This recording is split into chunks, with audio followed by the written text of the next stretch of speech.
नमस्कार, स्वागत है आप सभी का गरिमायस यूट्यूब चैनल में। फ्रेंड्स, इस वीडियो में हम लोग देखेंगे यूपीएससी के सिलेबस को। काफ़ी ही अच्छे तरीके से मैंने इसमें यूपीएससी की टोटल सिलेबस को विस्तार पूर्वक समझाने का प्रयास किया है। इस वीडियो को देखने के बाद आपको दर दर भटकना नहीं पड़ेगा।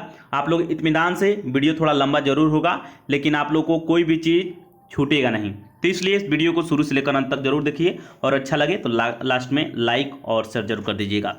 चलिए हम लोग फटाफट से देखते हैं यूपीएससी के सिलेबस को।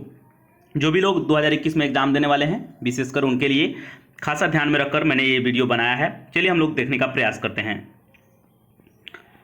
फ्रेंड्स, यहाँ पर एक बात ध्यान में रखिएगा, यूपीएससी का जो सिलेबस है आपको मैं बता दूं कि यूपीएससी का फुल फॉर्म होता है यूनियन पब्लिक सर्विस कमीशन, जिसको हिंदी में हम लोग संघ लोक सेवा आयोग के नाम से जानते हैं। ये जो यूपीएससी है यह अपनी परीक्षा जो है 3 चरणों में आयोजित करती है या 3 चरणों में कंडक्ट करती है। पहला जो चरण होता है वो प्रारंभिक परीक्षा के नाम से जाना जाता है। दूसरा जो होता है उसको मुख्य परीक्षा के नाम से जाना जाता है। तीसरा चरण साक्षात्कार या इंटरव्यू या पर्सनालिटी टेस्ट या व्यक्तित्व परीक्षण के नाम से जाना जाता है। प्रारंभिक परीक्षा जो होता है फ्रेंड्स, यह वस्तुपरक या वस्तुनिष्ठ होता है। आपको प्रश्न पूछे जाएंगे, उसके लिए आपको विकल्प दिए जाएंगे, 4 विकल्प दिए जाएंगे, A, B, C, D करके आपको देखना होगा कि कौन सा सही है। मुख्य परीक्षा की बात कर ली जाए फ्रेंड्स, जिसको अंग्रेजी में लोग मेंस के नाम से जानते हैं, यह लिखित होता है। तो आप लोग को यहाँ पर ध्यान में रखना होगा, कुछ चीज़ें मैं आगे बताने वाला हूँ। पहले जान लेते हैं साक्षात्कार के बारे में। साक्षात्कार या इसको इंटरव्यू या कहीं पे आपको देखने को मिलेगा व्यक्तित्व परीक्षण या पर्सनालिटी टेस्ट। तो यहाँ पर साक्षात्कार में क्या होता है फ्रेंड्स, यह मौखिक होता है। यह जो होता है साक्षात्कार 275 मार्क्स का होता है। मुख्य परीक्षा जो होता है हमारा 2350 मार्क्स का होता है, यानी 2350। और प्रारंभिक परीक्षा जो होता है फ्रेंड्स 400 मार्क्स का होता है। तो यहाँ पर ध्यान में रखिएगा फ्रेंड्स, एक चीज़ मैं बताने वाला हूँ, कहीं कहीं पर आपको देखने को मिलेगा 1750 नंबर भी आपको मुख्य परीक्षा में देखने को मिलेगा। तो घबराइएगा नहीं, मैं आपको इसको क्लियर कर दूंगा आगे। 1750 भी सही है, उसमें कोई गड़बड़ नहीं है, लेकिन उसमें आपको मैं आगे बताने वाला हूँ कि क्यों 2350 भी हो सकता है, कहीं कहीं पे 2350 भी देखने को आपको मिल जाएगा। साक्षात्कार में 275, ये तो आप लोगों को समझ में आ गया। तो ये वस्तुपरक होता है या लिखित होता है या मौखिक होता है। अब आइए थोड़ा सा बात कर लेते हैं फ्रेंड्स, प्रारंभिक परीक्षा आखिर क्यों यूपीएससी आयोजित करता है, मुख्य परीक्षा क्यों आयोजित करता है, साक्षात्कार क्यों आयोजित करता है, इसका क्या मकसद है, 3 पैटर्न में एग्जाम लेने का क्या मकसद है, क्या पर्पस है। एक एग्जाम लो सीधे और यूपीएससी के आईएएस बना दो किसी भी स्टूडेंट को, अभ्यर्थी को। तो यहाँ पर उसका क्या मकसद है, किन लोगों को चुनना है, किन तरीके से उन लोगों को जांच करना है, किन किन क्षेत्रों में आपको जानकारियाँ होनी चाहिए, वैसे अभ्यर्थियों का चुनाव करना होता है, चयन करना होता है। तो इन 3 चरणों के माध्यम से होकर एक तरीके से बोला जाए कि ये फिल्टर लगाया गया है। इसी फिल्टर से होते हुए इस फिल्टर से होते हुए इस फिल्टर और इस फिल्टर से होते हुए इस फिल्टर में अभ्यर्थी जाते हैं और यहाँ से जो है आईएएस ऑफिसर या आईपीएस ऑफिसर या आईआरएस ऑफिसर यहीं से निकलते हैं। तो ये सारा का सारा फिल्टर का काम करता है। प्रारंभिक परीक्षा यूपीएससी इसलिए कंडक्ट करती है क्योंकि उसका मकसद है कि जो भी अभ्यर्थी आए उनके ज्ञान का जो इन्फॉर्मेशन है, उनके पास कितना ज़्यादा इन्फॉर्मेशन रखे हुए हैं अपने पास, ये प्रारंभिक परीक्षा के माध्यम से पता चल जाता है कि ये व्यक्ति या ये अभ्यर्थी के पास सूचना काफ़ी है, इन्फॉर्मेशन है और काफ़ी फैक्ट के आधार पर आपको फैक्ट याद होना चाहिए। एनालिटिकल अप्रोच थोड़ा बहुत होना चाहिए, थोड़ा बहुत क्या बहुत होना चाहिए। यूपीएससी के अभ्यर्थी में तो एनालिटिकल अप्रोच यानी विश्लेषणात्मक क्षमता काफ़ी होनी चाहिए और एक साथ इसमें इन्फॉर्मेशन, आपको काफ़ी ज़्यादा इन्फॉर्मेशन की आवश्यकता होती है। सूचना आपको बहुत ज़्यादा इकट्ठा करना पड़ता है अपने इर्द गिर्द से, सामयिक घटनाओं से या आपको जितने भी सामान्य अध्ययन के जो भी विषय रहे हैं उनसे। आगे मैं सारा चीज़ क्लियर करने वाला हूँ। तो इसमें 2 चीज़ें होती है, एक तो स्मरण शक्ति का, आपके ब्रेन का स्मरण शक्ति का, ये आपके याददाश्त का टेस्ट होता है और दूसरा इन्फॉर्मेशन का, कितना इन्फॉर्मेशन आपके पास है। तो ये प्रारंभिक परीक्षा का मुख्य उद्देश्य है। मुख्य परीक्षा का क्या उद्देश्य है, इसमें फ्रेंड्स आपको मैं बता दूं कि इसमें स्मरण शक्ति का कोई इसमें लेना देना नहीं है मुख्य परीक्षा का, और साथ ही साथ इन्फॉर्मेशन का भी। ज़्यादा इन्फॉर्मेशन आपको जरूरत नहीं है, जो पूछा जाएगा वही आपको जवाब देना होता है। इसमें बिना मतलब का, बेवजह का इन्फॉर्मेशन ज़्यादा इकट्ठा करने की आवश्यकता नहीं है, बस टू द पॉइंट लिखना होता है। और मुख्य परीक्षा में सीधे आपको प्रश्न पूछे जाते हैं और आपको लिखना होता है। लिखना और याद करना बहुत फर्क होता है फ्रेंड्स। लिखना जो है एक स्किल है, यह धीरे धीरे डेवलप होता है और ये प्रैक्टिस से आता है, जबकि यह जो है आपको स्मरण शक्ति, यह प्रैक्टिस से नहीं आता है। आप लोग पढ़िएगा, बार बार पढ़िएगा, वो आ ही जाता है। और स्मरण करना, किसी चीज़ को याद में रखना, ये धीरे धीरे अभ्यास से हो ही जाता है। लेकिन ये जो है काफ़ी ज़्यादा आपको स्किल पर काम करना होगा मुख्य परीक्षा के लिए। आपको आना चाहिए किस तरीके से जवाब दें, ताकि जो है जो भी वहाँ पर चेक करने वाला अधिकारी हो, जो आपका कॉपी चेक का मूल्यांकन कर रहा हो, तो अच्छे तरीके से कर पाए। साक्षात्कार का मेन मकसद क्या होता है फ्रेंड्स? तो आपके पर्सनालिटी का टेस्ट करना होता है। पर्सनालिटी आपके बोलने का, आपके चलने का, आपको किसी भी चीज़ को एक्सप्रेस करने का, किसी चीज़ को समझाने का, आपका एनालिटिकल एबिलिटी कितना है, और आपकी रुचि से इंटरेस्टेड, यानी आपकी इंटरेस्ट किन किन चीज़ों में है, उससे संबंधित प्रश्न पूछे जाते हैं साक्षात्कार में। यानी सीधे तौर पे अगर हम कहें कि यूपीएससी मेंस परीक्षा में जो आप लोग ऑप्शनल सब्जेक्ट का चुनाव करते हैं, कोई भी ज्योग्राफी हो सकता है, आपको साथ साथ जीव विज्ञान हो सकता है, आपको राजनीति शास्त्र हो सकता है, यानी पॉलिटिकल साइंस हो सकता है, तो जिन चीज़ों में आपकी रुचि हो उससे संबंधित भी प्रश्न पूछे जाते हैं आपको साक्षात्कार में। साथ साथ आपकी नैतिक एवं बौद्धिक, आपको ईमानदारी की टेस्ट होता है। तो यही सारा चीज़ होता है। और साथ साथ जितने भी वर्तमान समय में अवेयरनेस भी ज़रूरत होता है, आपको अवेयरनेस की खासा ज़रूरत पड़ती है फ्रेंड्स आपको साक्षात्कार में। इंटरव्यू में आप जागरूक बनिए, इर्द गिर्द आपके क्या घट रहा है, आप अपने बारे में जानिए, अपने रुचि के बारे में जानिए। ये सारा चीज़ जो है साक्षात्कार में पूछा जाता है। तो यहाँ पर 3 चरण जो आपको समझ में आ गया होगा फ्रेंड्स, यहाँ पर लिखित, मौखिक और वस्तुपरक या वस्तुनिष्ठ। आइए अब हम आगे बात करते हैं। सबसे पहले प्रारंभिक परीक्षा। प्रारंभिक परीक्षा 400 नंबर का होता है, मुख्य परीक्षा 2350, साक्षात्कार 275। आइए सबसे पहले प्रारंभिक परीक्षा के बारे में जान लेते हैं फ्रेंड्स। प्रारंभिक परीक्षा जो होता है 2 चरणों में आयोजित किया जाता है। यहाँ पर एक और बात थोड़ा सा बता दें, उसके बाद हम लोग नीचे देखेंगे। फ्रेंड्स, प्रारंभिक परीक्षा का यह जो लिया था प्रारंभिक परीक्षा, इसका मुख्य उद्देश्य है आपको एक तरीके से मुख्य परीक्षा में अपीयर होने के लिए आपको सबसे पहले प्रारंभिक परीक्षा क्रॉस करके जाना पड़ेगा, यानी पास करना होगा, इसको क्रैक करना पड़ेगा। प्रारंभिक परीक्षा आप लोग इसमें मेधा सूची में आ जाइएगा जब आप लोग, उसके बाद आप लोग मुख्य परीक्षा के लिए एलिजिबल हो जाइएगा, योग्य हो जाइएगा। तो रैंक जो निर्धारित होता है, रैंक का जो निर्धारण होता है मेधा सूची का, वह मुख्य परीक्षा और इंटरव्यू पर ही होता है। इसका कोई लेना देना नहीं है, यह बस इसीलिए भीड़ को कम करने के लिए लिया जाता है, क्योंकि काफ़ी लोग यूपीएससी का एग्जाम देते हैं, भीड़ कम हो जाए और साथ ही साथ आपका स्मरण का टेस्ट, आपको ज्ञान का टेस्ट हो जाए, तो एक तरीके से आप यूपीएससी के लायक हो जाते हैं। उसके बाद ये आइए मुख्य परीक्षा बैठिए।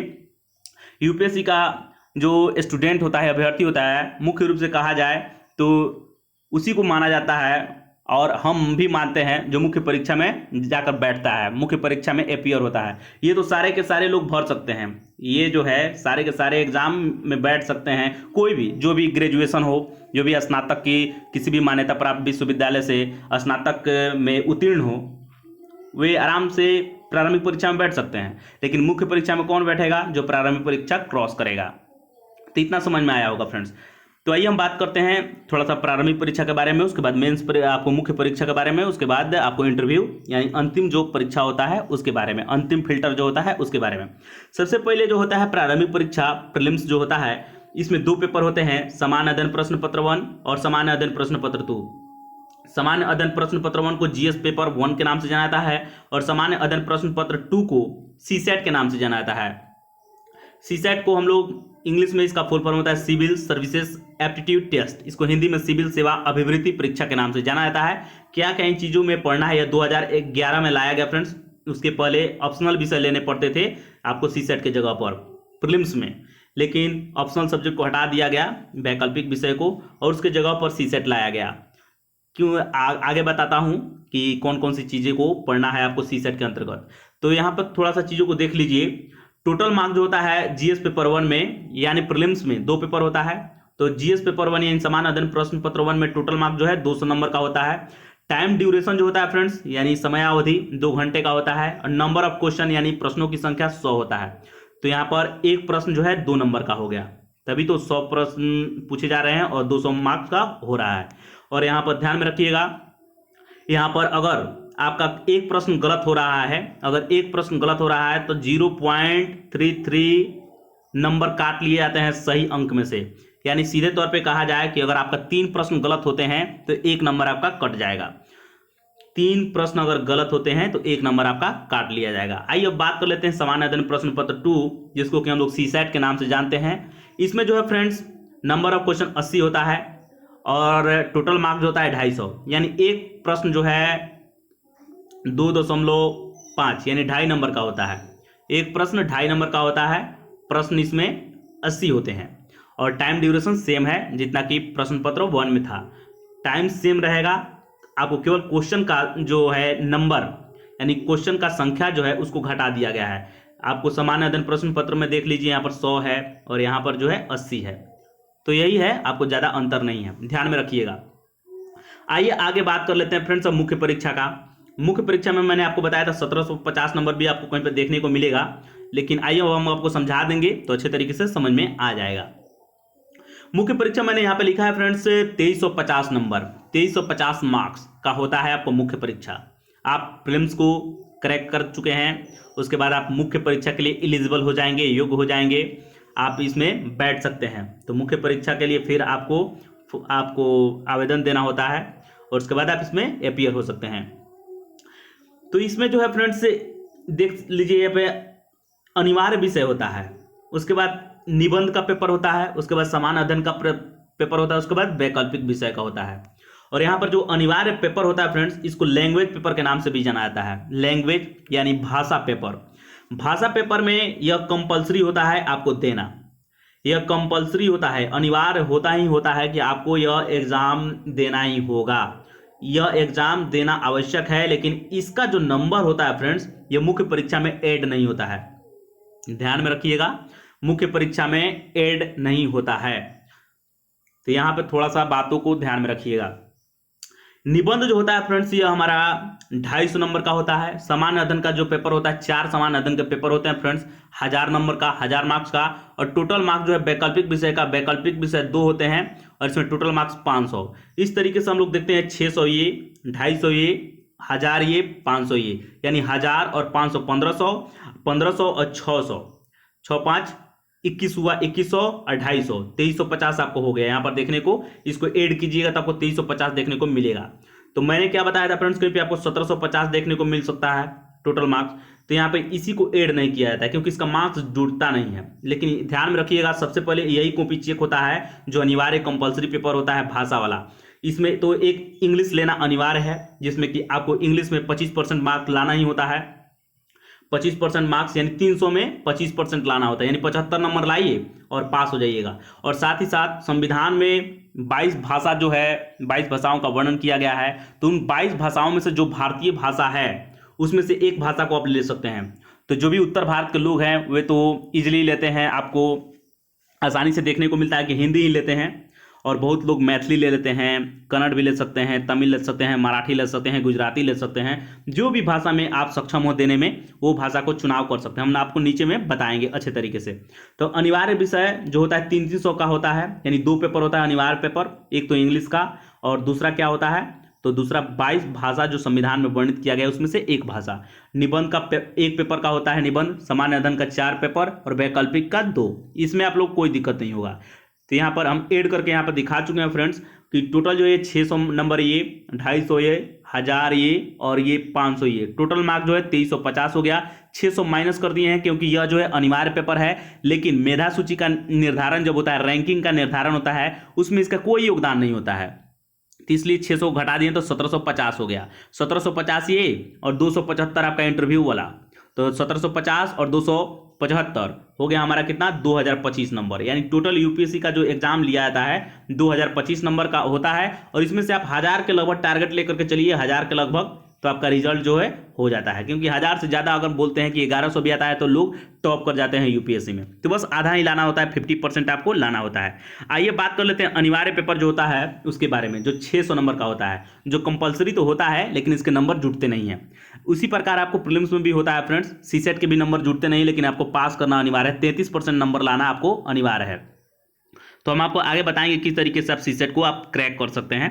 लेकिन यहाँ पे थोड़ा सा देख लीजिए, अनिवार्य पेपर मुख्य परीक्षा को देख रहे हैं तो इसको आसानी से पहले समझ लेते हैं, उसके बाद हम लोग आगे की तरफ धीरे धीरे बढ़ने का प्रयास करेंगे।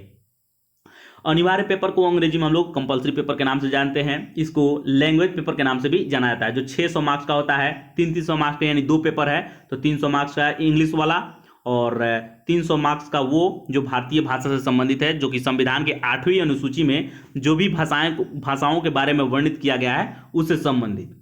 तो यहाँ पे देख सकते हैं अंग्रेजी जो है मार्क्स जो है 300 नंबर का होता है। इसमें पासिंग मार्क्स जो है 25% लाना अनिवार्य है, यानी 300 का 25% 75 नंबर आपको लाइएगा तो आप पास हो जाइएगा।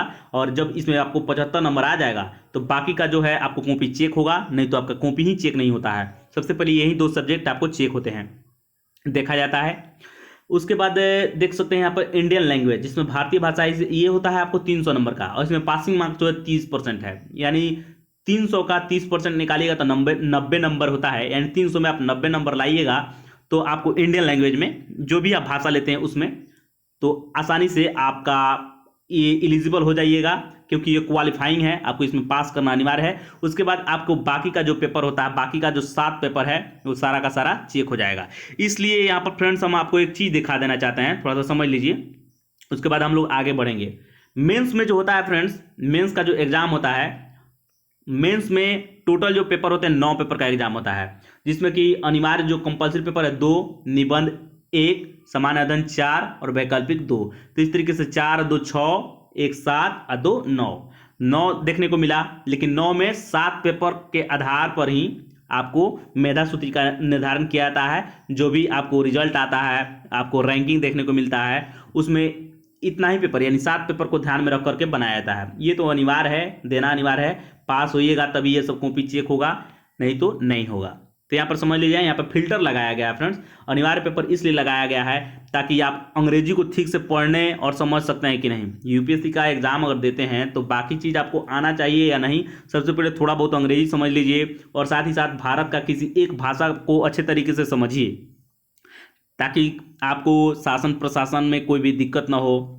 आपको तो फील्ड में रहिएगा, जाइएगा कैडर में काम करने के लिए, तो कोई दिक्कत ना हो। जो भी सरकार के द्वारा जो भी चीज़ें भेजी जाएंगी, जो भी आपको कोई भी योजना हो या कोई भी वहाँ से पत्र आ गया, फैक्स आ गया पढ़ने के लिए, कोई भी मेल आ गया है, तो इन सारी चीज़ों को ध्यान में रखने के लिए। तो यहाँ पर आप लोग को समझ में आ गया होगा फ्रेंड्स। तो यहाँ पर जो एक चीज़ मैं बताने वाला था, यह जो होता है only qualifying and not counted for ranking, ये होता है ओनली क्वालिफाइंग नेचर का होता है। यह एग्जाम जो ये भाषा वाला होता है, अनिवार्य पेपर, कंपलसरी पेपर, ये क्वालिफाइंग होता है, इसका जो है काउंट नहीं होता है रैंकिंग निर्धारण में। अब आइए बात कर लेते हैं इधर की तरफ सामान्य अध्ययन प्रश्न पत्र। सामान्य अध्ययन प्रश्न पत्र में देख लिया 1000 नंबर का होता है। ये 4 पेपर होता है सामान्य अध्ययन प्रश्न पत्र का, और क्या क्या चीज़ पढ़ना है ये भी मैं आपको डिटेल में आगे की तरफ बताने वाला हूँ। सामान्य अध्ययन प्रश्न पत्र 1, जिसको जीएस पेपर 1 के नाम से जानता है, 250 मार्क्स का होता है। सामान्य अध्ययन प्रश्न पत्र 2, ये भी 250 नंबर का, जिसको जीएस पेपर 2, उसके बाद जीएस पेपर 3, जीएस पेपर 4, ये भी 250 का होता है। इस तरीके से 4 होता है, इस तरह 250 यानी 1000 नंबर, इसमें कोई दिक्कत नहीं है। आइए वैकल्पिक विषय के बारे में बात कर लेते हैं। तो वैकल्पिक विषय यहाँ पर देख लीजिए, ऑप्शनल सब्जेक्ट होता है, 500 नंबर का होता है। 500 में आप लोग 300 नंबर लाइएगा तब का रिजल्ट जो है तय है। 300 लेकर के चलिए। और इसमें एक और बात बता देना चाहता हूँ, जो ये 1000 नंबर आपको देखने को मिला है सामान्य अध्ययन प्रश्न पत्र में, इसमें आप मान के चलिए 600 का टारगेट लेकर के चलिए, तो आपका रिजल्ट जो है 600 का टारगेट लेकर के चलिए, 600 लाना है आपको 1000 में, तो आपका रिजल्ट जो है पक्का है।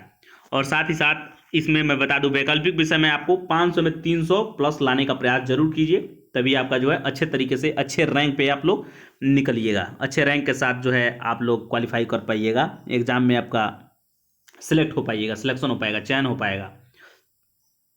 यहाँ पर देख लेते हैं वैकल्पिक विषय हो जाता है 500 नंबर का होता है। तो इसमें 2 पेपर होते हैं, वैकल्पिक प्रश्न पत्र 1 और वैकल्पिक प्रश्न पत्र 2, 250 का होता है 500 नंबर। 500 में 300 लाना ही है आपको। निबंध जो होता है फ्रेंड्स ऐसे, जिसको यह 1 पेपर का होता है, यह जो है 250 नंबर का होता है निबंध। निबंध में आप लोग को बोला जाता है कि ला सकते हैं तो 150 से ऊपर लाइए, ठीक है, 150 से ऊपर जितना ला सकते हैं लाइए, कोई दिक्कत नहीं है। तो इसमें कोई दिक्कत नहीं होगा फ्रेंड्स आपको। वैकल्पिक विषय में आप उसी का चुनाव कीजिएगा। एक चीज़ बता देना चाहता हूँ, जो सब्जेक्ट में आपका पकड़ और ग्रिप अच्छा हो, और ये जरूरी नहीं है कि दूसरे सब्जेक्ट नहीं ले सकते हैं, अगर इंटरेस्टेड हो, रुचिकर हो दूसरा सब्जेक्ट, वो भी ले सकते हैं। तो ये कोई डिपेंड नहीं करता है कि आप लोग खासकर जो भी स्नातक में, जो ग्रेजुएशन के पीरियड में जो सब्जेक्ट लिए होते हैं, क्योंकि वो तो पढ़े होते हैं, वो सब्जेक्ट बहुतों लोग ले लेते हैं वैकल्पिक विषय के तौर पर, क्योंकि आसान होता है, क्योंकि पढ़े हुए होते हैं तो आसानी से उनको समझ में आता है। अब आइए हम कुछ चीज़ों को डिटेल से हम लोग समझने का प्रयास करते हैं। प्रारंभिक परीक्षा, मुख्य परीक्षा और साथ साथ इंटरव्यू कि उनमें क्या क्या चीज़ों के बारे में पूछा जाता है। तो तो आइए प्रारंभिक परीक्षा, इसको भाग क लिखे हैं, मुख्य परीक्षा को भाग ख और भाग ग इंटरव्यू को, तो यहाँ पर ध्यान में रखिएगा। प्रारंभिक परीक्षा के सामान्य अध्ययन प्रश्न पत्र पहला को देख लिया जाए, जिसको प्रीलिम्स के नाम से जाना जाता है, और इसी के आधार पर फ्रेंड्स हमारा मेगा सूची का निर्धारण होता है। रैंक जो आता है 200 नंबर का होता है, इसमें आप लोग मान के चलिए 120 से ऊपर लाइएगा तो आपका जो है रिजल्ट हो जाएगा, आप लोग मेंस में बैठने के लिए कैपेबल हो जाएंगे, आप लोग एलिजिबल हो जाएंगे। आगे की तरफ बता दें फ्रेंड्स कि इसका अवधि जो 2 घंटा होता है, तो मैंने बता ही चुका है। आइए क्या क्या चीज़ों के बारे में पढ़ना है थोड़ा जान लेते हैं प्रारंभिक परीक्षा में। उसके बाद सी सेट में देख लेंगे। सी सेट तो होता है, उसका भी क्वालिफाइंग नेचर का है, 33% लाना है, तो 80 प्रश्न जो पूछे जाते हैं सी सेट में, उसमें से मात्र आपको फ्रेंड्स 27 प्रश्न बनाइए, आपको 67 नंबर आएगा, और इजीली आप लोग आसानी से 67-68 नंबर आएगा, और इजीली जो है 33% क्रॉस कर जाएगा। आप लोग ज़्यादा प्रश्न बनाने के होड़ में मत रहिएगा, क्योंकि क्वालिफाइंग नेचर का है, तो ज़्यादा आप लोग वहाँ पर अपना ज्ञान चक्षु का प्रदर्शन न कीजिएगा। बस 27-28 प्रश्न को सेलेक्ट कीजिए और उसी को बनाइए, आपका रिजल्ट तय है। इसमें जितना उठा सकते हैं उठाइए, प्रारंभिक परीक्षा में कोई दिक्कत नहीं है। प्रारंभिक परीक्षा में देख लिया जाए प्रीलिम्स का जो जीएस पेपर 1 है, ये जो है राष्ट्रीय और अंतर्राष्ट्रीय महत्व के सामयिक घटनाएं, सामयिक जो करंट के दौरान चल रहा है, पिछला जब एग्जाम हो रहा है उससे 12 महीना, 15 महीना, 16 महीना, 18 महीना पीछे तक का प्रश्न पूछे जाते हैं इससे रिलेटेड फ्रेंड्स। राष्ट्रीय और अंतर्राष्ट्रीय महत्व के क्या क्या इंपॉर्टेंस है हमारे नेशनल राष्ट्र से रिलेटेड और अंतर्राष्ट्रीय रिलेटेड। राष्ट्र से रिलेटेड कहने का मतलब क्या हो सकता है, राष्ट्र से रिलेटेड हमारे देश में कौन कौन सी चीज़ें चल रही हैं, कोई योजना हो सकता है, कोई स्कीम हो सकता है, कोई भी आपको किसी देश के साथ विदेश नीति हो सकता, फॉरेन पॉलिसी हो सकता है, चाहे अंतर्राष्ट्रीय महत्व की घटनाएं जैसे कि जलवायु परिवर्तन के मुद्दे हो सकते हैं, आपको 2 देशों के बीच में मध्यस्थता करना हो उससे रिलेटेड हो सकता है, चाहे जो भी अंतर्राष्ट्रीय संस्थाएं हैं वे कौन कौन से योजना ला रहे हैं, कौन कौन से स्कीम चला रहे हैं, कौन कौन से कार्यक्रम कर रहे हैं, प्रोजेक्ट पे काम कर रहे हैं पूरा दुनिया में, किन किन चीज़ों के दिशा में काम किया जा रहा है, यही सारी चीज़ों के बारे में राष्ट्रीय और अंतर्राष्ट्रीय महत्व के सामयिक घटनाओं के बारे में पढ़ना होता है। बात कर लेते हैं भारत का इतिहास और भारतीय राष्ट्रीय आंदोलन। तो भारत का इतिहास में आपको प्राचीन, मध्यकालीन और खासकर आधुनिक इतिहास यानी मॉडर्न हिस्ट्री, और खासकर यहाँ पर देखा जाए कि भारतीय राष्ट्रीय आंदोलन का शुरुआत 1857 के बाद से, यानी सिपाही विद्रोह जो होता है फ्रेंड उसके बाद से आप लोग पूरा का पूरा अच्छे तरीके से ग्रिप बनाइएगा। काफ़ी अच्छे प्रश्न पूछे जाते हैं भारतीय राष्ट्रीय आंदोलन के दौरान, खासकर जो गांधी युग जो शुरू होता है फ्रेंड्स, जब गांधी जी का पदार्पण होता है उसके बाद का। उसके बाद देख लिया जाए कि फ्रेंड्स भारत एवं विश्व का भूगोल, भारत का भी भूगोल पढ़ना पड़ेगा और साथ ही साथ विश्व का भी भूगोल, ज्योग्राफी जो है world geography and Indian geography. इसमें जो ज्योग्राफी पढ़िएगा वो भौतिक भूगोल पढ़िएगा भारत का, और उसके बाद सामाजिक भूगोल पढ़िएगा, और उसके बाद आर्थिक भूगोल पढ़िएगा। और आप लोग समझिएगा कि ये क्या होता है भौतिक भूगोल, सामाजिक भूगोल, आर्थिक भूगोल। तो भौतिक भूगोल के अंतर्गत जितने भी पर्वत पठार ये सारा चीज़ दिख रहा है आपको, जितने भी चीज़ फिजिकल चीज़ दिख रहे हैं वे सारा का हवा के बारे में पढ़ना है भौतिक भूगोल में, जलवायु के बारे में पढ़ना है, वनस्पति के बारे में पढ़ना है, मिट्टी के बारे में पढ़ना है, तो ये भौतिक भूगोल में। तो केवल मिट्टी ये सारा चीज़ भारत के संदर्भ में तो पढ़ना ही है, साथ ही साथ विश्व के संदर्भ में भी पढ़ना है, विश्व की मिट्टी, विश्व की जलवायु, विश्व की वनस्पति, विश्व की झीलें, ये सारी चीज़ें। सामाजिक भूगोल के अंतर्गत देखा जाता है फ्रेंड्स कि कौन किस किस जाति के लोग कहाँ कहाँ पे रहते हैं, उनका रहन सहन, उनके खान पान, उनके वेशभूषा कैसा है। यहाँ पे देखिएगा कि भूगोल के अंतर्गत पृथ्वी का तो अध्ययन किया ही जाता है, तो ध्रुव की तरफ जो भी लोग रहते हैं वहाँ पर ठंड पड़ती है, तो वहाँ का लोगों का जीवन कैसा होगा, तो ठंड में मोटे मोटे वस्त्र पहनेंगे, ऊनी कपड़े पहनेंगे। और जहाँ पर विषुवत रेखा के नज़दीक में ग्लोब के बीचों बीच विषुवत रेखा गुजरता है, तो बीच में जो भी लोग रहेंगे यहाँ पर गर्मी पड़ेगा। यहाँ पे वहाँ पर देखने को मिलेगा कि काले लोग थोड़ा सा ज़्यादा रहते हैं और ध्रुव की ओर सांवले लोग रहते हैं, तो काफ़ी चीज़ें विशेषताएं पाई जाती है। तो सामाजिक भूगोल के अंतर्गत अध्ययन किया जाता है। आर्थिक भूगोल के अंतर्गत फ्रेंड्स जितने भी संसाधन रिलेटेड चीज़ हैं, संसाधन से संबंधित कल कारखाने, कोयला, खनिज, आपको जितने भी प्रकार की चीज़ें हैं, मछली उद्योग, जितने भी इंडस्ट्रीज से संबंधित चीज़ें, वो सारा का सारा जो है आर्थिक आपको भूगोल के अंतर्गत आएगा। और आगे जो पढ़ना है भारतीय राजतंत्र, यानी भारत में जो राज करने की कौन कौन से सिस्टम अभी विद्यमान है, क्या सिस्टम है, यानी लोकतंत्र है, यहाँ पर डेमोक्रेसी है, साथ ही साथ शासन के बारे में पढ़ना है। और उसके बाद संविधान, भारतीय संविधान के बारे में पढ़ना है। राजनीतिक प्रणाली, यहाँ पर पॉलिटिकल सिस्टम को देखना है, पॉलिटिकल सिस्टम कैसे काम करता है। तो चुनाव होता है यहाँ पर, पॉलिटिकल सिस्टम जो है चुनाव के आधार पर यहाँ पर काम करते हैं। और यहाँ पर लोकतंत्र है, डेमोक्रेसी है। पंचायती राज के बारे में पढ़ना है। लोक नीति, सरकारें जो है पब्लिक के लिए, यानी पब्लिक के लिए कौन कौन सी पॉलिसी बनाती है, उनके क्रियान्वयन करती है धरातल पर, उनके हित को ध्यान में रख कर के, विकास के कामों को ध्यान में रखकर, यही सारी चीज़ें हैं। और अधिकारों संबंधित मुद्दे, और अधिकार संबंधित मुद्दे में यहाँ पर हम लोग देख सकते हैं ब्लाइंड का अधिकार क्या क्या है, दिव्यांगों का अधिकार क्या क्या है, महिलाओं का अधिकार क्या क्या है, बच्चियों के अधिकार क्या है, छोटे बच्चों के क्या क्या अधिकार है। आपको ये इसके अंतर्गत देख सकते हैं कि बाल मजदूरी न किसी को करना पड़े, सभी को एजुकेशन मिले, 14 वर्ष तक की आयु तक के बच्चों को निःशुल्क और अनिवार्य शिक्षा मिले। और यहाँ पर एलजीबीटी, जितने भी आपको बोल सकते हैं एलजीबीटी समुदाय के जो लोग हैं उनके अधिकार से संबंधित, तो यहाँ पे अधिकारों संबंधित जो भी चीज़ें हैं अधिकारों संबंधित इसमें बात किया जाता है। आगे बात कर लेते हैं फ्रेंड्स आर्थिक और सामाजिक विकास। और आर्थिक के अंतर्गत जो इकोनॉमी मान सकते हैं, इकोनॉमी जो हम लोग इकोनॉमी पढ़ते हैं वही है। सामाजिक विकास, समाज का विकास कैसे हो रहा है। सतत विकास, सस्टेनेबल डेवलपमेंट उसको कहते हैं फ्रेंड्स, कि सतत विकास एक वैसी अवधारणा है या एक ऐसी सोच है जिसमें यह कहा जाता है कि हम विकास इतनी विकास का, अपने संसाधनों का दोहन विकास के लिए ऐसे न करें ताकि अपने निकट भविष्य में ही सारा का सारा संसाधन हम भक्षण कर जाएं, सारा का सारा संसाधन ही खत्म हो जाए। कुछ अपने फ्यूचर के लिए बचा कर रखें, अगली पीढ़ी के लिए, यानी अगली पीढ़ी को ध्यान में रखते हुए अभी का जो भी संसाधन है उसका दोहन करें, समुचित दोहन, उचित दोहन, उसी को हम लोग सस्टेनेबल डेवलपमेंट कहते हैं, ताकि फ्यूचर के लिए भी बचाया जाए, शुद्ध हवा रहे, शुद्ध पानी रहे, सारा का सारा चीज़ को फ्यूचर के लिए भी बचा कर रखा जाए। गरीबी तो जानते हैं, समावेशन जानते हैं, इंक्लूजन इसको बोलते हैं, या इसी के नाम से आप लोग समावेशी विकास के नाम से भी जानते होंगे। समावेशी विकास में खासकर फ्रेंड्स इसमें थोड़ा सा ध्यान में रखिएगा, समावेशन का मतलब शामिल करना होता है, यानी समाज के हर तबके के लोग जो हैं, गरीब, शोषित, पीड़ित, वंचित, लांछित जो भी लोग हैं उनको एक धारा में, मुख्य धारा में ला करके सबका विकास साथ में लेकर के चलना। जो ज़्यादा कमाते हैं, ज़्यादा पैसे के अर्निंग करते हैं, उन पे सरकार क्या करती है, टैक्स लगाती है। और जो गरीब हैं, जो गरीबी रेखा से नीचे हैं, उनको क्या करती है, तो अनुदान देती है, सब्सिडी देती है, विभिन्न प्रकार के आपको कार्यक्रम चलाती है, प्रोजेक्ट कराती है। तो ये सारा चीज समावेशन के अंतर्गत आता है। जनसांख्यिकी क्या है? जनसांख्यिकी के अंतर्गत फ्रेंड्स हम आपको बता दें कि जनसंख्या का, किसी भी देश का किसी भी स्थान पर विभिन्न समय में, किसी भी देश के जनसंख्या का विभिन्न समय पर उसकी गति क्या रही है, यानी जनसंख्या बढ़ने का और घटने का रफ्तार क्या रहा है। कभी जनसंख्या काफ़ी तीव्र गति में बढ़ जाता है, कभी घट जाता है, ये होता है। मान लीजिए कभी महामारी बढ़ गया, जैसे कोरोना काल आ गया, तो कोरोना काल अभी जो 2020 के दौरान जो चला है पूरा का पूरा, इसमें काफ़ी लोग मरे हैं। तो यहाँ पर जनसांख्यिकी जो घटा है, तो जनसंख्या का जो है स्टेटिस्टिकल, यानी जो भी सांख्यिकीय निरूपण जो किया जाता है ग्राफ पर, इसके अध्ययन के लिए डिनोट किया जाता है ग्राफ पर, उसी को जनसांख्यिकी के नाम से जाना जाता है। यानी किसी भी देश का किसी भी समय के लिए जनसंख्या की गति को देखा जाता है, कितना बढ़ रहा है, कितना घटा है, तो यानी शुरू से देखा जाता है, तो उसी के अध्ययन को जनसांख्यिकी कहा जाता है। सामाजिक क्षेत्र यानी सोशल क्षेत्र कौन कौन से हो जाते हैं, तो सोशल क्षेत्र में कौन कौन से आपको, सोशल सेक्टर में कौन कौन से आपको प्रयास किए जा रहे हैं, पहल किए जा रहे हैं सरकार के द्वारा, तो ये सारी चीज़ों के बारे में पढ़ना है। पर्यावरणीय पारिस्थितिकी, पर्यावरण पारिस्थितिकी, जैव विविधता, बायोडाइवर्सिटी और मौसम परिवर्तन, क्लाइमेट चेंज संबंधित सामान्य मुद्दे, जैसे कि क्लाइमेट चेंज में आप लोग देखने को मिल जाएगा।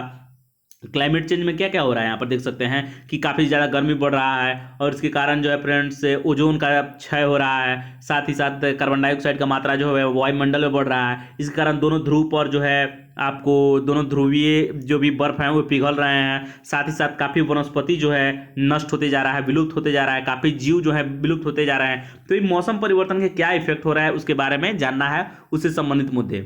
और इसके बारे में कोई विषयगत विशेषज्ञता की आवश्यकता नहीं है कि आप इसमें एक्सपर्ट ही हो, कि मौसम क्लाइमेट चेंज में काफ़ी ज़्यादा आपको विशेषज्ञता की आवश्यकता नहीं है। नॉर्मल ज्ञान जो न्यूज़पेपर में आपको देखने को मिलेगा उससे काफ़ी है। इसके अलावा सामान्य विज्ञान, सामान्य विज्ञान के अंतर्गत आपको फिजिक्स, केमिस्ट्री एंड बायोलॉजी, भौतिकी यानी भौतिकी, रसायन और जीव विज्ञान से संबंधित प्रश्न होते हैं। खासकर ये करंट से रिलेटेड ही होते हैं आपको, और रोग से रिलेटेड जितने भी आपको पिछले साल भर, 1.5 साल के अंतर्गत जो भी साइंस में जो भी चीज़ें होती हैं उसी से संबंधित प्रश्न पूछे जाते हैं। अब आइए प्रारंभिक परीक्षा का जो सीसेट पेपर होता है उसके बारे में बात कर लिया जाए। इसमें 33% लाना अनिवार्य है फ्रेंड्स, इसमें लाना ही अनिवार्य है। अगर इसमें नहीं लाते हैं तो आप मुख्य परीक्षा में भी नहीं जा सकते हैं। आप भले ही प्रारंभिक परीक्षा प्रश्न पत्र 1 जो है यानी जीएस पेपर 1 उसमें पास हो गए, और इसमें अगर फेल कर जाते हैं, 33% नंबर नहीं ला पाते हैं, तो आप नहीं बैठ पाइएगा ये मुख्य परीक्षा में। तो यहाँ पर ध्यान रखना होगा, आपको ज़्यादा यहाँ पर तुर्रम खान बनने की आवश्यकता नहीं है, बस 33% नंबर लाना है। यानी आप 27 क्वेश्चन बनाकर आइए। 80 प्रश्न में 27 से 28 प्रश्न बनाइए, मात्र उतना ही का टारगेट रखिए, आप लोग इजिली आपका इसमें रिजल्ट हो जाएगा। तो इसमें ज़्यादा की जरूरत नहीं है ये, क्योंकि प्रारंभिक परीक्षा का जो रैंकिंग का निर्धारण होता है फ्रेंड्स, वो पूरा का पूरा जीएस पेपर 1 पर निर्धारित होता है, जो कि हम आपको ऊपर अभी जस्ट बताए हैं। अब इसमें क्या क्या चीज़ों के बारे में पढ़ना है थोड़ा सा जान लीजिए। बोधगम्यता से क्या रिलेटेड है, यानी इंटेलेक्चुअलिटी, अंडरस्टैंडिंग भी बोला जाता है। बोधगम्यता का मतलब अंडरस्टैंडिंग, आप किसी चीज को कितने अच्छे तरीके से समझ पा रहे हैं। इसके अंतर्गत कॉम्प्रिहेंशन आता है फ्रेंड्स, कॉम्प्रिहेंशन दिया जाता है, बड़े बड़े कॉम्प्रिहेंशन दिए जाते हैं, उसको पढ़ना होता है। और कॉम्प्रिहेंशन के अंदर ही आपको अपना दिमाग कुछ नहीं लगाना होता है, कॉम्प्रिहेंशन को ध्यान में रखकर ही, कॉम्प्रिहेंशन के दायरे में रहकर ही क्वेश्चंस जो भी पूछे जाते हैं, कथन कारण से संबंधित होते हैं, निष्कर्ष से संबंधित होते हैं, आपको प्रत्यक्ष डायरेक्ट क्वेश्चन भी पूछ दिए जाते हैं, तो उससे जो है आपको पूछे जाते हैं। इसको परिच्छेद के नाम से जानते हैं या कॉम्प्रिहेंशन के नाम से। अब बात कर लेते हैं संचार कौशल सहित अंतर व्यक्तिक कौशल। संचार आपका कम्युनिकेशन स्किल को देखा है, संचार कौशल सहित अंतर व्यक्तिक, आपका इंटर पर्सनैलिटी स्किल जो है कैसा है, इसके बारे में आपको इसमें देखा जाता है। प्रश्न जो पूछे जाते हैं फ्रेंड्स, उसको ध्यान में रख करके आपको इसमें हल करना होता है। जो भी चीज़ें दी गई होती है उसको ध्यान में रखिए, आप कितने अच्छे तरीके से क्वेश्चन को सॉल्व कर सकते हैं वो इसमें देखा जाता है। उसके अलावा तार्किक कौशल एवं विश्लेषणात्मक क्षमता, इसके अंतर्गत क्या होता है फ्रेंड्स, थोड़ा सा ध्यान में रखिए।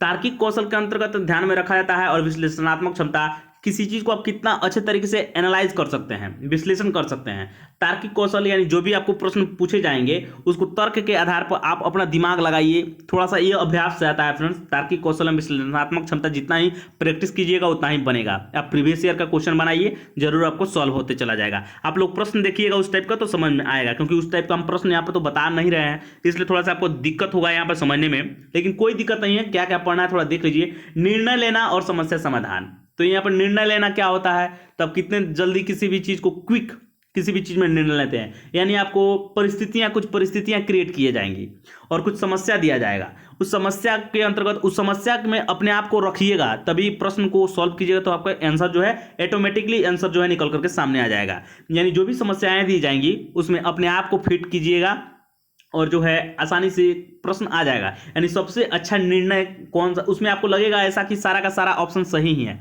लेकिन बेस्ट जो निर्णय आप ले सकते हैं, सबसे बेहतर का चुनाव जब कीजिएगा तभी आपका वो प्रश्न का जो है आंसर सही होगा। अब बात कर लेते हैं सामान्य मानसिक योग्यता, जिसको हम लोग जनरल मेंटल एबिलिटी के नाम से जानते हैं फ्रेंड्स। इसको हम लोग रीजनिंग के नाम से भी जानते हैं। इसके अंतर्गत फ्रेंड्स ब्लड रिलेशन से क्वेश्चन, रक्त संबंध से क्वेश्चन आता है, आपको सांकेतिक जो भी कोडिंग डिकोडिंग का क्वेश्चन आता है रीजनिंग में वो होता है। इसके अलावा फ्रेंड्स आप लोग सीटिंग अरेंजमेंट जो होता है, बैठने का जो क्रम होता है आगे पीछे, उससे रिलेटेड प्रश्न आ सकता है। इसके अलावा डायरेक्शन, दिशा से संबंधित प्रश्न आ सकता है। तो यही सारा चीज इसमें सामान्य मानसिक योग्यता में, ये प्रैक्टिस से ही होगा।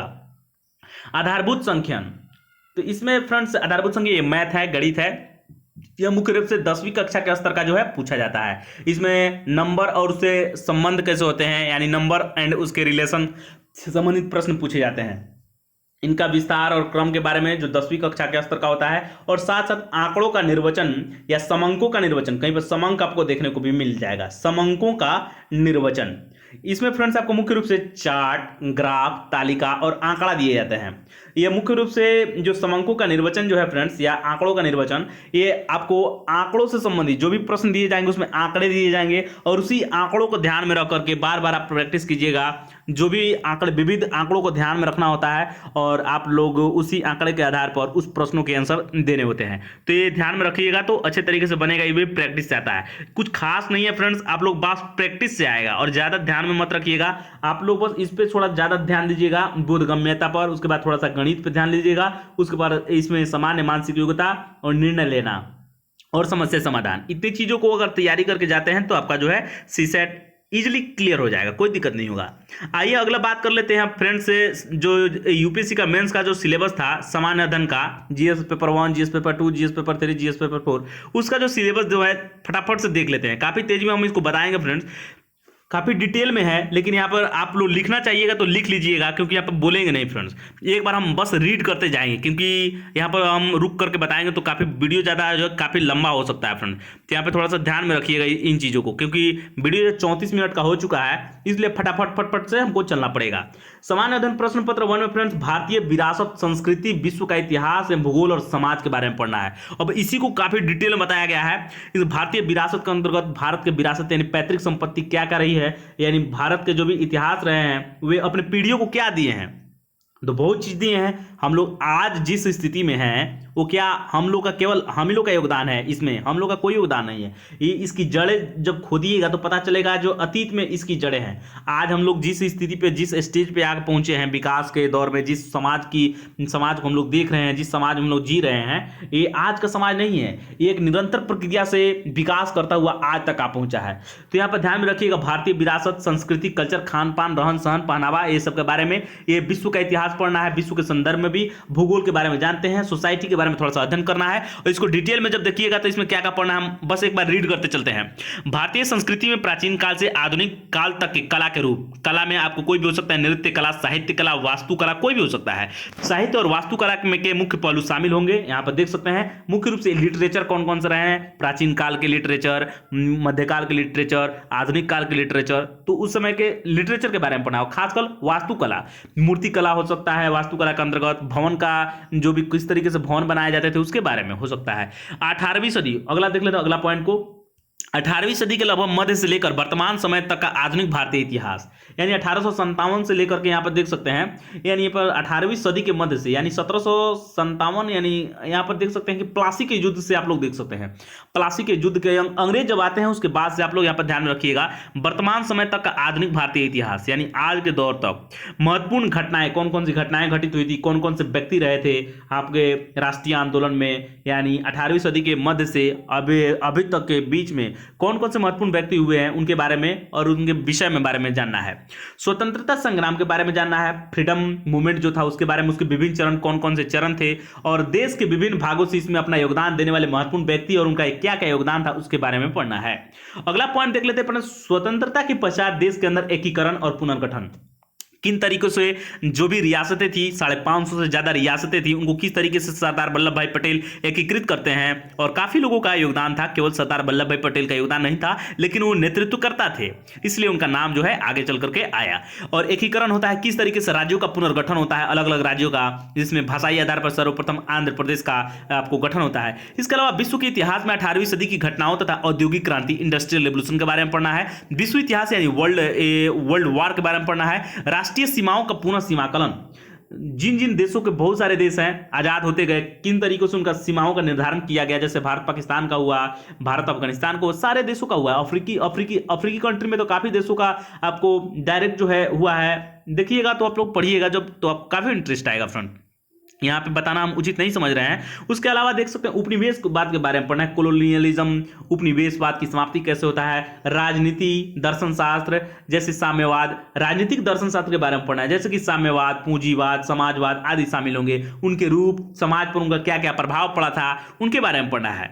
भारतीय समाज की मुख्य विशेषता क्या रही है उसके बारे में पढ़ना है। भारत की विविधता के बारे में पढ़ना है, भारत की जो भी डाइवर्सिटी यहाँ पे देखने को मिलता है, अनेकों धर्म, अनेकों संप्रदाय, अनेकों तरह के भाषाओं को बोलने वाले लोग हैं, आपको रंग, अनेकों रंग यहाँ पे देखने को मिलती है, खान पान, रहन सहन, वेशभूषा, पहनावा, बहुत चीजों में विविधताएं, डाइवर्सिटी देखने को मिलती है। यही तो है भारत की मुख्य विशेषताएं, भारतीय समाज की मुख्य विशेषताएं। और इतनी विविधताएं होने के बावजूद भी सभी मिलजुल करके रहते हैं, तो ये सारी चीजें हैं। अगला पॉइंट जो है महिलाओं की भूमिका, महिलाओं की भूमिका और महिला संगठन, जनसंख्या एवं संबंध मुद्दे, गरीबी और विकासात्मक विषय, शहरी उनकी समस्याओं और रक्षोपाय। तो यहाँ पे देख सकते हैं कि महिलाओं के बारे में पढ़ना है, क्या क्या भूमिका रही है। तो यहाँ पर आप लोग जब महिलाओं के बारे में पढ़िएगा तो आप लोगों को तो याद होगा महिला के बारे में किन किन तरीके से झांसी की रानी के बारे में उल्लेख कर सकते हैं। और प्राचीन काल में काफ़ी अच्छी नहीं थी, हालांकि बताया जाता है कि वैदिक काल में काफ़ी अच्छी स्थिति थी महिलाओं का, लेकिन उत्तर वैदिक काल आते आते उनकी प्रतिष्ठा में काफ़ी गिरावट आने लगी। उनकी स्थिति में काफ़ी गिरावट देखने को मिली। उसके अलावा शहरी उनकी समस्याएं, शहरीकरण के क्या क्या समस्याएं हैं उसके बारे में पढ़ना है, और उसके शहर के रक्षा के लिए कौन कौन से उपाय किए जा सकते हैं, यानी रक्षोपाय। भारतीय समाज पर भूमंडलीकरण का प्रभाव, यानी 1990 के बाद जो वैश्वीकरण आया आपको उसी के बारे में यहाँ पर ग्लोबलाइजेशन जिसको अंग्रेजी में हम लोग जानते हैं। सामाजिक सशक्तिकरण, समाज को कैसे मजबूत किया जा सशक्त किया जा सकता है। संप्रदायवाद के बारे में पढ़ना है। उसके बाद क्षेत्रवाद के बारे में पढ़ना है। धर्मनिरपेक्षता क्या होता है, ये काफी इंपॉर्टेंट टॉपिक है। ये बस आपको शब्द देखने को मिल रहा है लेकिन एक एक चीज काफी चीजों को अपने आप में समाये हुए है फ्रेंड्स, पढ़िएगा तो काफी इंटरेस्टिंग लगेगा। उसके अलावा विश्व के भौतिक भूगोल की मुख्य विशेषता क्या क्या है। विश्व के मुख्य प्राकृतिक संसाधन का वितरण, यानी विश्व के मुख्य प्राकृतिक संसाधन कौन है, कोयला हो गया, पेट्रोलियम हो गया, उनका वितरण कहाँ है, यानी कहाँ कहाँ पे फैले हुए हैं। पेट्रोलियम जो है आपको देख सकते हैं मध्य एशियाई देशों में है, आपको मध्य एशियाई बोल रहे हैं, वेस्ट एशिया में है, पश्चिमी एशिया में, सॉरी मध्य एशिया बोले इसके लिए। दक्षिणी एशिया और भारतीय उपमहाद्वीप को शामिल करते हुए विश्व भारत सहित के विभिन्न भागों में प्राथमिक, द्वितीय एवं तृतीय क्षेत्र के उद्योगों को स्थापित करने के लिए जिम्मेदार कारक।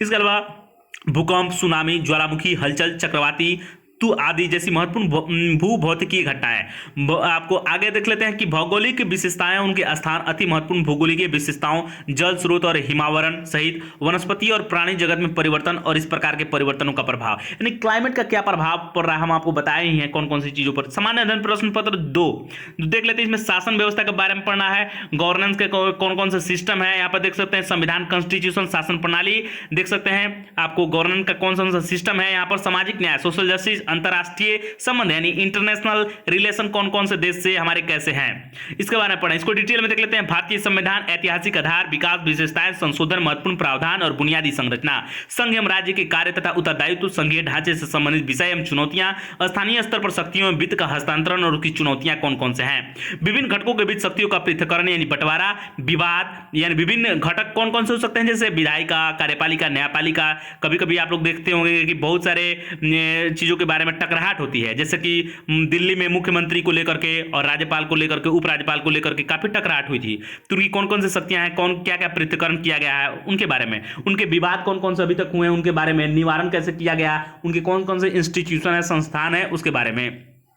भारतीय संवैधानिक योजना की अन्य देशों के साथ तुलना, भारतीय संविधान का जो योजना था अन्य देशों के साथ तुलना करना है, थोड़ा सा इसके बारे में जानना है। संसद और राज्य विधायिका संरचना, संसद का संरचना, राज्य विधायिका का संरचना, उनके कौन कौन से कार्य है, कार्य संचालन कैसे करता है, उनकी कौन कौन सी शक्तियां हैं, कौन कौन से विशेष अधिकार दिए गए हैं और इनसे उत्पन्न होने वाले कौन कौन से विषय हैं, इसके बारे में वर्णन किया गया है। उसके अलावा कार्यपालिका और न्यायपालिका की संरचना कैसी है, उनके संगठन कैसे हैं, उनके कार्य, सरकार के मंत्रालय एवं विभाग कैसे हैं, प्रभाव समूह और औपचारिक या अनौपचारिक संघ तथा शासन प्रणाली में उनकी कौन कौन सी भूमिका है, इसके बारे में पढ़ना है। जनप्रतिनिधि अधिनियम की मुख्य विशेषताएं कौन कौन सी है। इसके अलावा विभिन्न संवैधानिक पदों पर नियुक्ति और विभिन्न संवैधानिक निकायों की शक्तियां, कार्य और उत्तरदायित्व, सांविधिक विनियामक और विभिन्न अर्ध न्यायिक निकायों, सरकारी नीतियों और विभिन्न क्षेत्रों में विकास के लिए हस्तक्षेप और उनके अभिकल्पन तथा कार्यान्वयन के कारण उत्पन्न विषय आप लोग नोट कर लीजिएगा, अब इस तरह समझाने का समय नहीं है फ्रेंड। विकास प्रक्रिया तथा विकास उद्योग, गैर सरकारी संगठनों, स्वयं सहायता समूहों और संघ, आपको संघों या दानकर्ताओं, लोकोपकारी संस्थाओं यानी लोगों के उपकार के लिए कौन कौन से इंस्टीट्यूशन खड़े किए गए हैं, संस्थागत एवं अन्य पक्षों की भूमिका क्या क्या है उसके बारे में। अगला पॉइंट देख लेते हैं, केंद्र एवं राज्यों द्वारा जनसंख्या के अति संवेदनशील वर्गों के लिए कल्याणकारी योजनाएं, यानी राज्य सरकार और केंद्र सरकार कौन कौन सी योजनाएं चला रही है उसके बारे में पढ़ना है। इन योजनाओं का निष्पादन किस तरीके से किया जा रहा है, इसमें अति संवेदनशील वर्गों की रक्षा और बेहतरी के लिए गठित तंत्र, विधि, संस्थान एवं निकाय, स्वास्थ्य, शिक्षा, मानव संसाधनों से संबंधित सामाजिक स्रोतों या सेवाओं के विकास और प्रबंधन संबंधित विषय, यानी स्वास्थ्य से संबंधित मैनेजमेंट का चीज है, यहाँ पर प्रबंधन देख सकते हैं। गरीबी और भूख से संबंधित विषय, आप लोग गरीबी और भूख के बारे में अच्छे तरीके से जानिएगा। शासन व्यवस्था के बारे में पढ़ना है, उसमें ट्रांसपेरेंसी कैसे है, यानी पारदर्शिता कैसी ला जाए ताकि जो है सरकार कैसे काम करती है आम लोगों को भी समझ में आए, हर चीज दिखे। आगे जो है जवाबदेही, सरकार की क्या क्या जवाबदेही है, उसके महत्वपूर्ण पक्ष है। ई गवर्नेंस यानी जो है इलेक्ट्रॉनिक गवर्नेंस कैसे किए जा रहे हैं। ई गवर्नेंस का मतलब इलेक्ट्रॉनिक गवर्नेंस, सरकार जो है इसको इलेक्ट्रॉनिक्स के माध्यम से कैसे गवर्नेंस कर रही है, यानी गवर्नर आपको कैसे आपको एक तरीके से बोला जाए रूल कर रही है अपने देश के ऊपर। मॉडल क्या क्या है, सफलताएं क्या है, सीमाएं क्या है, संभावनाएं क्या है, नागरिक चार्टर, पारदर्शिता यानी ट्रांसपेरेंसी, आपको अकाउंटेबिलिटी यानी जवाबदेही और संस्थागत तथा अन्य उपाय, लोकतंत्र में सिविल सेवाओं की क्या क्या भूमिका है उसके बारे में भी पढ़ना है। आइए फ्रेंड्स आगे की चीजों के बारे में जान लेते हैं। भारत में इसकी पड़ोसी देशों से संबंध कैसे हैं, द्विपक्षीय, क्षेत्रीय और वैश्विक समूह और भारत से संबंधित और अथवा भारत के हितों को प्रभावित करने वाले कारक या करार कौन कौन से हुए, वे उन चीजों के बारे में पढ़ना है। भारत के हितों, भारतीय परिदृश्य पर, देखिए इतना फास्ट बोल रहे हैं, थोड़ा सा दिक्कत हो रहा है, बोल रहे हैं तो थोड़ा सा इधर उधर जा रहा है, तो इसको थोड़ा सा ध्यान में मत रखिएगा।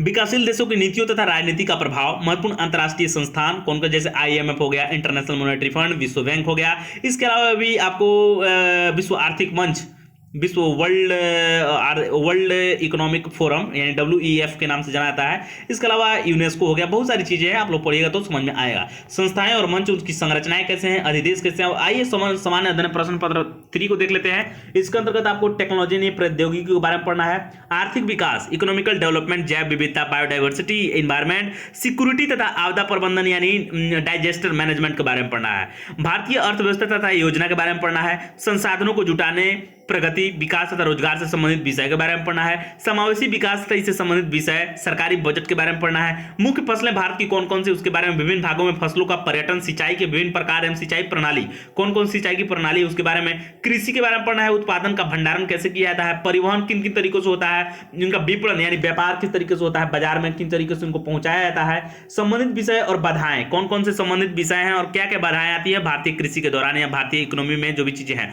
किसानों की सहायता के लिए ई प्रौद्योगिकी यानी जो टेक्नोलॉजी अपनाई गई है इलेक्ट्रॉनिक्स वाला, उसके बारे में यहाँ पर वर्णन किया गया है। प्रत्यक्ष एवं अप्रत्यक्ष कृषि सहायता, इनडायरेक्ट एवं इनडायरेक्ट जो एग्रीकल्चर में जो हेल्प किया जाता है सरकार के द्वारा, सब्सिडी हो गया या न्यूनतम समर्थन मूल्य जिसको MSP मिनिमम सपोर्ट प्राइस के नाम से जानते हैं, उससे संबंधित चीजें हैं। जन वितरण प्रणाली के बारे में देख ले सकते हैं आप लोग, पब्लिक डिस्ट्रीब्यूशन सिस्टम जो है उसका इसका क्या उद्देश्य है, क्या कार्य है, क्या सीमाएं हैं, क्या सुधार किया गया है, बफर स्टॉक के बारे में पढ़ना है तथा खाद्य सुरक्षा, फूड सिक्योरिटी संबंधित विषय, प्रौद्योगिकी मिशन या टेक्नोलॉजी से संबंधित कौन कौन से मिशन है, सरकार के पशुपालन संबंधित, अर्थशास्त्र के बारे में पढ़ना है।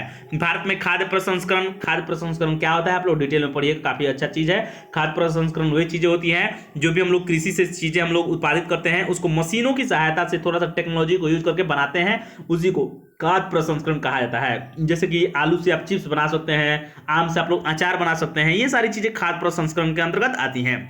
संबंधित चटनी हो सकता है, सॉस हो सकता है, टमाटो सॉस हो सकता है, ये सारा चीजें उद्योग के अंतर्गत आता है।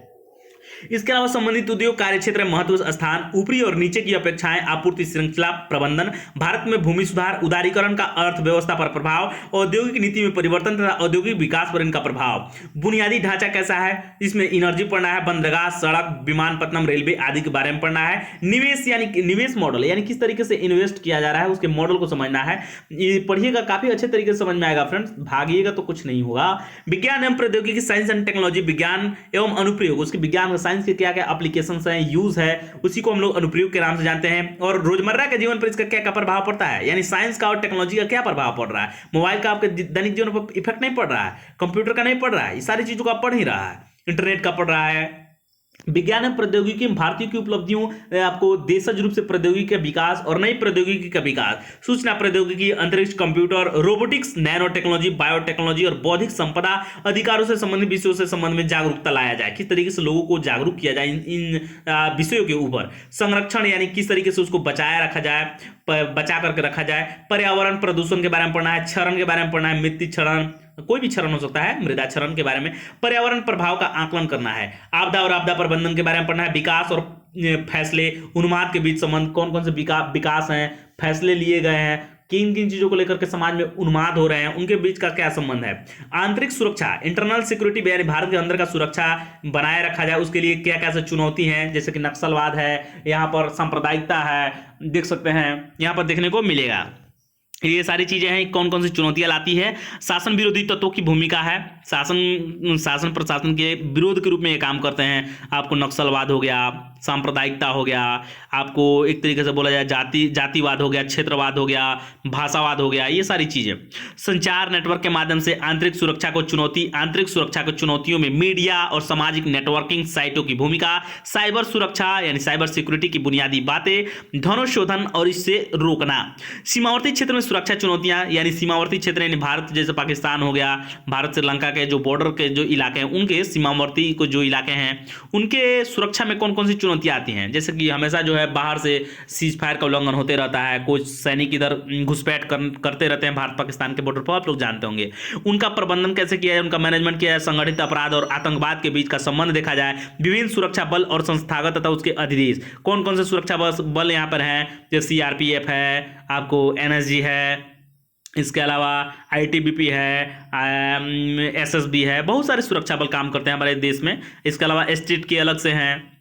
समानायदन प्रश्न पत्र 4 यानी अंतिम समानायदन प्रश्न पत्र जो है 250 नंबर का, वो देख लेते हैं। इसके अंतर्गत आपको नीति शास्त्र पढ़ना है, सत्यनिष्ठा और अभिरुचि। नीति शास्त्र, सत्यनिष्ठा और अभिरुचि, यहाँ पर थोड़ा सा जान लेते हैं इसको। इस प्रश्न पत्र में ऐसे प्रश्न शामिल होंगे जो सार्वजनिक जीवन में उम्मीदवारों की सत्यनिष्ठा, सत्य के प्रति आपकी कितना निष्ठा है, कितना आप उसके प्रति वफादार हैं, सत्य के प्रति कितना आप क्या बोलते हैं, आतुर हैं, उससे कितना लगाव रखते हैं। निष्ठा का मतलब होता है वफादारी ही होता है, एक तरीके से बोला जाए, कितने वफादार हैं उसके प्रति। ईमानदारी से संबंधित विषयों के प्रति उसकी अभिवृद्धि तथा उसके दृष्टिकोण तथा समाज से आचार व्यवहार में विभिन्न मुद्दों तथा सामने वाली समस्याओं को समझाने को लेकर उनकी मनोवृत्ति का परीक्षण करेंगे। इन आयामों का निर्धारण करने के लिए प्रश्न पत्रों में किसी मामले का अध्ययन जैसे केस स्टडी लाया जाता है का माध्यम भी चुना जा सकता है। जैसे कोई भी केस स्टडी हो जो कि कोर्ट में चल रहा हो, उसको क्या किया जाता है, पेश कर दिया जाता है, या अपने तरीके से भी दिया जाता है केस स्टडी को, तो आपको उसको पढ़ करके जवाब देना होता है। मुख्य रूप से निम्नलिखित क्षेत्रों में कवर किया जाएगा, जैसे नीति शास्त्र तथा मानवीय सहसंबंध, जैसे मानवीय क्रियाकलापों में नीति शास्त्र के क्या कैसे सार तत्व हैं, इसके निर्धारण और परिणाम। नीति शास्त्र में आयाम कौन कौन से हैं, निजी और सार्वजनिक संबंधों में नीति शास्त्र, मानवीय मूल्य, महान नेताओं के बारे में पढ़ना है, सुधारकों के बारे में पढ़ना है, और प्रशासकों के जीवन तथा उनके उपदेशों से शिक्षा मूल्य विकसित करने में परिवार, समाज और शैक्षणिक संस्थाओं में कौन कौन सी भूमिका है, इसके बारे में पढ़ना है।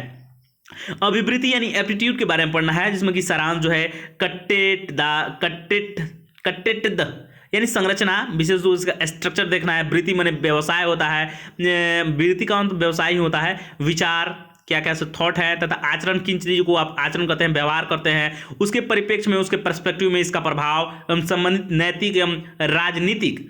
अभिरुचि इंटरेस्ट जिसको बोलते हैं, सामाजिक प्रभाव और उसकी धारणा क्या लोगों में बनी हुई है उसके बारे में। सिविल सेवा के लिए अभिरुचि तथा बुनियादी मूल्य, सत्यनिष्ठा, भेदभाव रहित तथा गैर तरफदारी, निष्पक्षता के बारे में देखा जाता है कि आप निष्पक्ष होकर किसी भी सिविल सेवक अगर हैं तो आप निष्पक्ष रूप से काम कीजिए। सार्वजनिक सेवा के प्रति समर्पण भाव होना चाहिए। कमजोर वर्गों के प्रति सहानुभूति होनी चाहिए। सहिष्णुता यानी सहनशीलता होनी चाहिए। संवेदनशील भी होना चाहिए, यानी आप किसी भी चीज को देख रहे हैं, दुख देख रहे हैं तो दुख का अनुभव आप करें। किसी को अगर देख रहे हैं कि काफ़ी दयनीय स्थिति में है, किसी के घर में कोई घटना घट गया है, अनहोनी घट गया है, तो आपको भी वो संवेदनशील होना पड़ेगा, आपके अंदर वैसी विचार आना पड़ेगा, उसके प्रति थोड़ा सा संवेदनशीलता आना चाहिए।